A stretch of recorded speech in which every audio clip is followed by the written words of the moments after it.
Hey guys, it's Joe Drake from Us Weekly. We recently sat down with Sex and the City star Willie Garson, who revealed some storyline secrets ahead of the taping of the HBO Max series, and just like that. Remake, reboot. They use all these Right. horrible words, and Right. and for us, like I don't believe it's either of those things. How excited are you to be returning to and just like that? You know, it didn't hit me really. I read some scripts yesterday morning, and Okay. they were terrific. But it didn't hit me until I was in wardrobe yesterday, and it was like literally stepping into the shoes again. It was Right. crazy. I probably I was just telling my friend who's now the new chairman of all of Warner Brothers um, that I probably was wearing about $200,000 worth of clothing yesterday, and it was like right away. It's like, oh, this is us. Here we are. Right. I was going to ask if you had seen any scripts, but since you said you already have, We just did. We just did, and we're going to read some. I think tomorrow. I'm going to read them oh, out. great. What was your I'm sure you can't reveal what's in the script, but what was your reaction when you read it?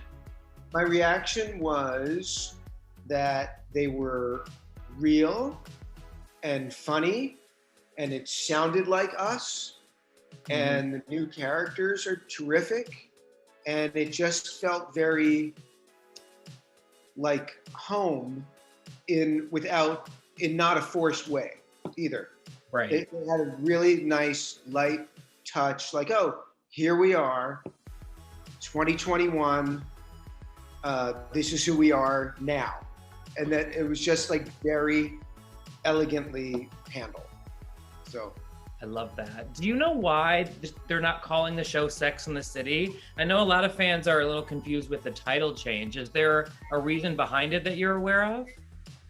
I don't know. I mean, I can theorize like anyone else, but I think it's like these are these are not Sex and the City episodes. These are And Just Like That episodes. Got Meaning, it's now. It's not. Whenever they say people like you who do this for a living, it's an easy thing to talk about. Remake, reboot. They use all these Right. horrible words, and Right. and for us, like I don't believe it's either of those things. It's new episodes about people that we know and their lives now, which has nothing to do possibly with their lives 10 years ago. Right. That's interesting. So do you think that there's a little bit of a tone change? Because Sex and the City, the original series, and even the films had such a specific tone that I think resonated with so many people. Does it feel different when reading it?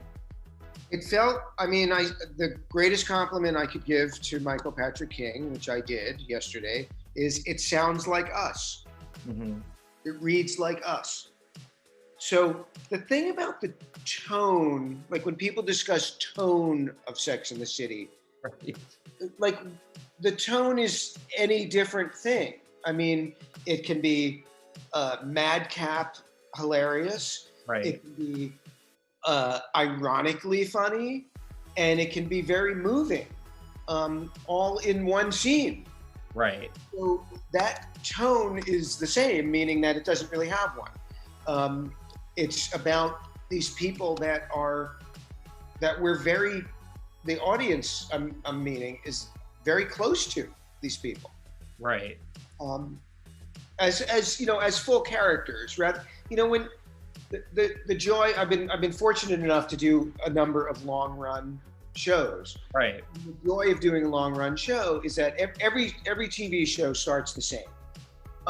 Every character represents whatever they represent. Like, that's the smart one, that's the slutty one, that's the nerdy one, that's the gay one, whatever it is. Right. The joy of a long run is then you're peeling back layers every episode to full, complete people.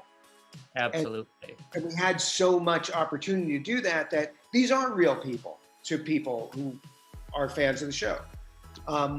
And we honor that. We really honor that. We're not going to like all of a sudden, you know, they're not saying their full thoughts or they're not being their full selves. That's not going to happen. It's going to be right there.